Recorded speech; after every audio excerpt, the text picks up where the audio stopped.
जब गरीब आदिवासी से सत्ताधारी अपना रसूख दिखाकर पैतृक जमीन छल कपट से खरीद ले, तब यह मामला शासन प्रशासन पर कई गंभीर सवाल खड़ा करता है।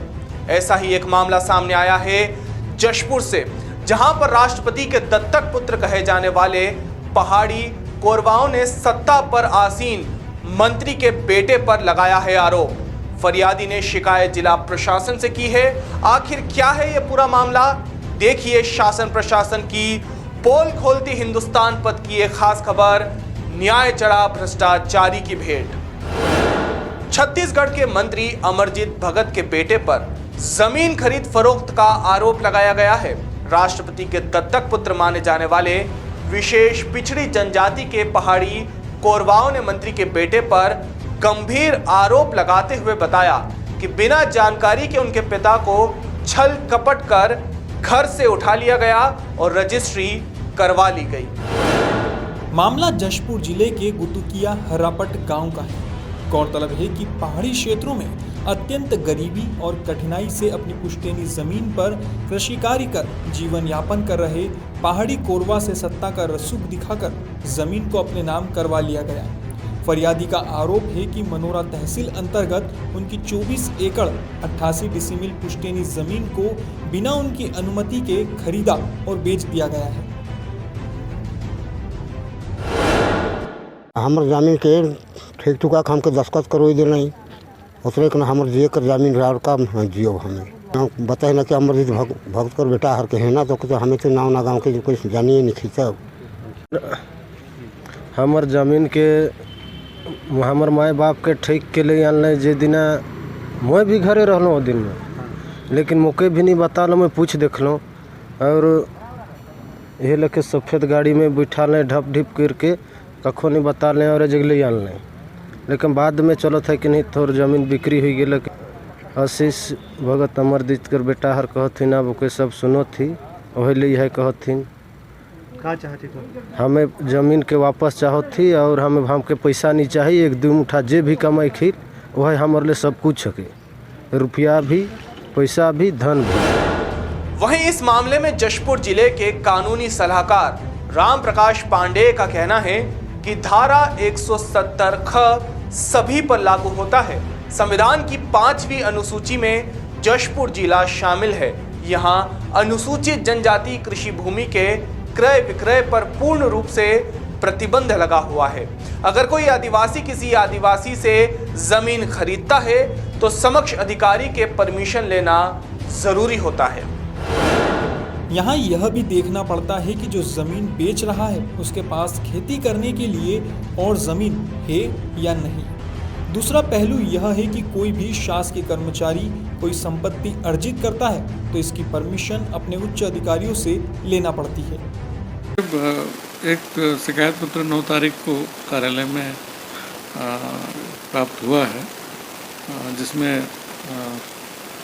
एक समिति के द्वारा जो है जांच की जा रही है। इसमें एसडीएम, तहसीलदार और मंडल संयोजक का उसमें बात आया है। उसी शिकायत पर से ही ये टीम बनी है और उनको जल्द से जल्द जांच करने को बोला गया। वहीं इस मामले में जशपुर कलेक्टर महादेव कावरे ने बताया कि जमीन खरीदी और बिक्री को लेकर पहाड़ी कोरवा से एक शिकायत मिली है। जांच कर मामले में कार्यवाही की जाएगी।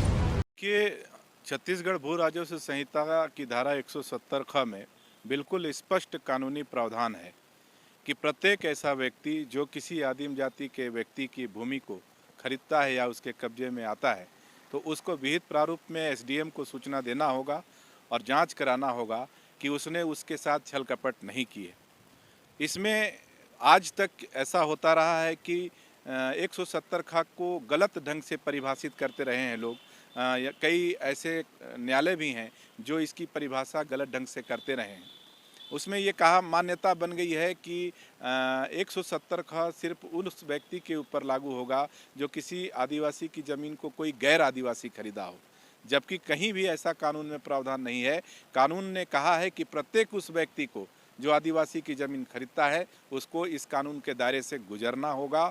और इस मामले में भी ये बात कानूनी रूप से लागू होता है कि अगर कोई आदिवासी की भूमि को खरीदता है तो उसके छल कपट से भी ये कानून उनको बचाता है। इस संबंध में माननीय सुप्रीम कोर्ट ने वर्ष 2003 में भाई जी विरुद्ध थांडला के एक मामले का फैसला सुनाते हुए यह स्पष्ट रूप से कहा है कि ये जरूरी नहीं है कि एक आदिवासी को कोई गैर आदिवासी ही छल कपट करके उसकी भूमि को खरीद सकता है। यह भी संभव है कि एक आदिवासी को उसी आदिवासी वर्ग का कोई धनाढ्य व्यक्ति भी उसको छल कपट कर सकता है। तो यह कानून जो है उस धनाढ्य व्यक्ति के छल कपट से भी आदिवासी की भूमि को बचाने के लिए बनाया गया है।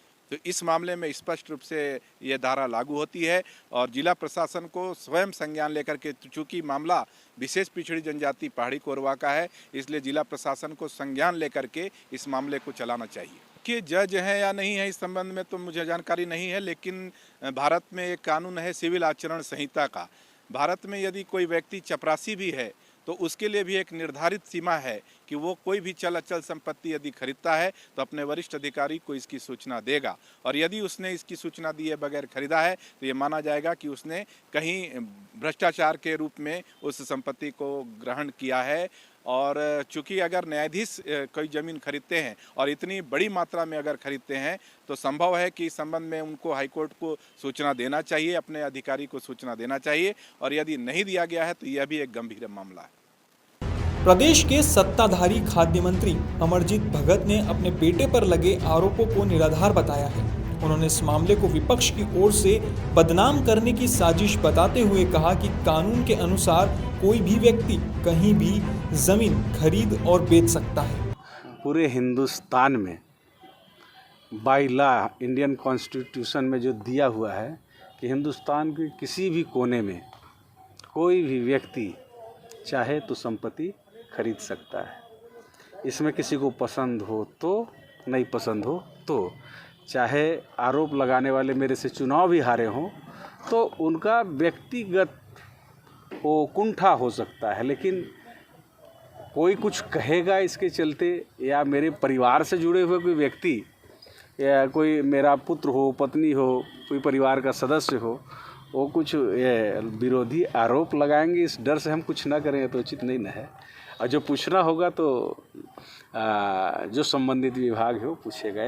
बीच में आदिवासी परिवार के कमाने खाने का जरिया महज उनकी जमीन थी, लेकिन छल कपट कर उस जमीन की खरीद फरोख्त कर ली गई।